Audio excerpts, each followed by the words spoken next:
ከአማራ ሚዲያ ኮርፖሬሽን ዜና መጽሔታችንን በቀጥታ እየተከታተላችሁ ነው ተመልካቾቻችን። መርጣችሁ አብራችሁን ስላላችሁ እናመሰግናለን። የስፖርት የመረጃ ሰዓታችን ላይ ደርሰናል። ግርማ ሞገስ የተመራረጡ ስፖርታዊ መረጃዎችን የሚያጋራ ነው የሚሆነው። ወደ እሱ እናምራ። እንደምን አልክ ግርማ? እግዚአብሔር ይመስገን። እንዴት ነሽ? ደህና ነኝ። መልካም ቆይታ ይሁንልህ። አመሰግናለሁ።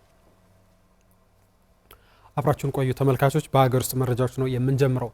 የፋሲል ከነማ እግር ኳስ ክለብ የስብስብ ችግር ቢገጥመውም ከታች ባሳደጋቸው ተጫዋቾች በሊጉ ጠንካራ ተፎካካሪ ሆኗል ሲሉ አሰልጣኝ ዮሐንስ ሳህሌ ተናግረዋል። አጼዎቹ እስካሁን ባከናወኗቸው ጨዋታዎች የተቆጠረባቸው 3 ግብ ብቻ ሲሆን በሊጉ ያልተሸነፈ ብቸኛውም ክለብ ሆኗል። ዳናይት ሲሳይ ተጨማሪ አላት። ዳግም ምናልባት ጎል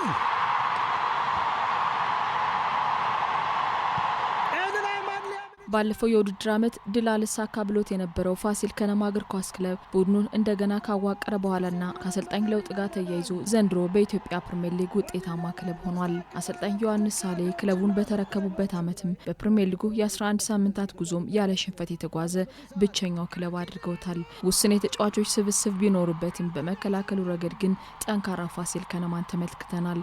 የተቆጠረበት ግብም 3 ብቻ ነው። የመከላከል ክፍሉም ለዚህ ጥንካሬ ማሳያው ነው። ሜዳ ላይ በድግግሞሽ በመስራት በቪዲዮ በብላክቦርድ 1 ለ1 ጊዜ እየወሰድን በደንብ አድርገን የለፋንባቸው ናቸው እና የኛ ትልቁ አቅማችን በህብረት የምንሰራው ስራ የሚሰጠውን ትምህርት መቀበላቸውን ጥሩ በመሆኑ በጭንቅላት ነገር ስለሚሰራ በስብስብ ውስጥ ያሉ ተጫዋቾቹ ላይ መስራታቸው ደግሞ ልጆቹ ያላቸው ቅብብሎች የሚደነቅና ከጫና ነፃ ሆኖ ጨዋታቸውን እንዲያከናውኑ ማድረጉን አሰልጣኝ ዮሐንስ ሳህሌ ገልጸዋል።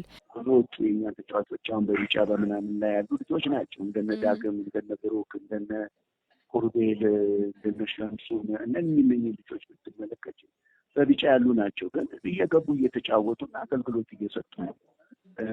ትምህርት የተማሩትን ስራ ላይ እየዋሉ ነው። የተሰጣቸውንም ቲም በጥሩ ደረጃ ላይ ስለሆነ ያንንም አስጠብቀው ለመሄድ የራሳቸውን ድርሻ እየተወጡ ነው ያሉት ተጫዋቾች።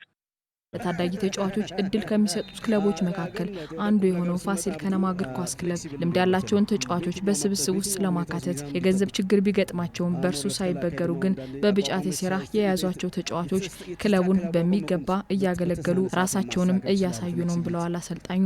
3 ልጆችን ከ2 ወር በፊት ሄደን ጎንደር መልምለን በ50 በምክትል አሰልጣኛችን አማካኝነት ክለቡ በፋይናንስ ችግር ስላለበት ተጫዋቾች ማምጣት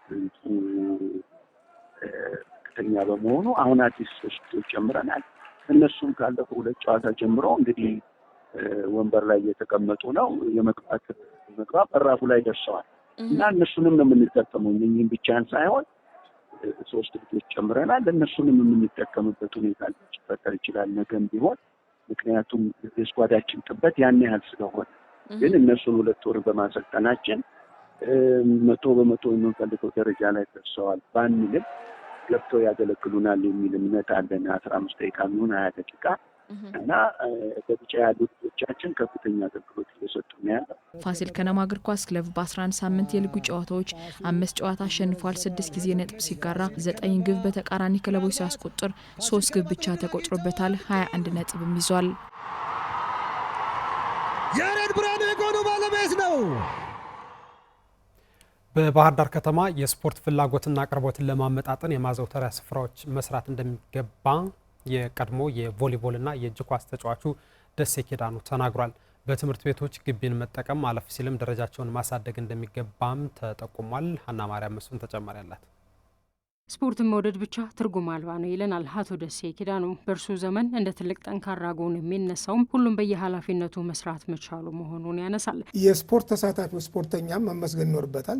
ራሱንን ጠብቆ ለጨዋታው ራሱን አዘጋጅቶ ነው ወደ ውድድር የሚመጣው። በሰዓቱ ደግሞ የነበሩ የኮሚቴ አባላት ከዚያም ስፖርት መምህራን የነሱም ራሱ ያን እንደዚያ መሆን እኛንም ለመጫወት ይገፋፋናል እንጂ ያኔ እኮ ብሩ አይደለም እኮ ማሊያው አይደለም፣ ሻወሩ አይደለም፣ ምግቡ አይደለም። በተለይም ስፖርትን በበላይነት የሚመራው አካል አብሮ ለመስራት የነበረው ፍላጎትና ሰንሰለቱ ተጠቃሚ አድርጎናልም ይላል። ከአሁኑ ጋር በንጽጽር ሲያስቀምጠውም ስጋት ጭሮበታል። የአማተር አገልጋዮች፣ የስፖርተኛው እንደገና ደግሞ ፕሮፌሽናል ሰዎች፣ በስፖርት ኮሚሽን የሚሰሩ ሰዎች ግንኙነት ሰንሰለት ነው። አሁን ባለንበት ሁኔታ ደግሞ ስፖርታችን ወደዚያ እንመልስ ካልነ አንድ መስራት አለብን። ሁለት ብዙ ጊዜ ስፖርቱ የሀገራችን ስፖርት እኮ ብዙ ጊዜ የሚሰራው በአማተሮች ትልቅ አስተዋጽኦ አላቸው። እነሱን መሳብ ያስፈልጋል። ለየትኛውም የስፖርት አይነት ተስማሚ የአየር ንብረት እያለን እንዴት በበቂ ሁኔታ ማዘውተሪያ ቦታዎችን እናጣለን ሲልም ይጠይቃል። ባህር ዳርን ስለምወደው በእግሬ እዞራለሁ። በየትኛውም ቦታ የምዞረው ግን ሜዳ ፍለጋ ነው።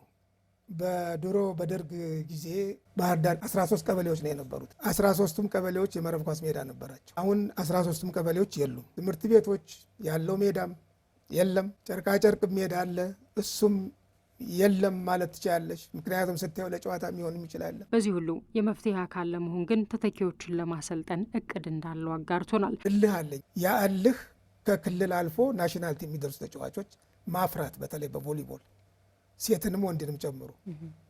እኔ ቮሊቦል ተጫውቻለሁ ብዬሻለሁ። ያው ጊዜው ስለፈቀደ ነው እንጂ የእኔ ተክለ ሰውነት ለቮሊቦል አይሆንም። እኔ አሁን አሰልጣኝ ነኝ፣ እኔን አልመርጠውም። ቢያንስ አንድ የቮሊቦል ተጫዋች ከሜትር ከ85 በላይ መሆን አለበት ቢያንስ። በዚህ አይነት መልኩ ስክሪን አውት አድርጎ ኢንተረስታቸውንም ጠይቆ 3-4 ዓመት ብትሰሪ ኢን ዘ ኔክስት 4 ይርስ አንድ ናሽናል ቲም የሚጫወት ቡድን ማፍራት ትችላለች።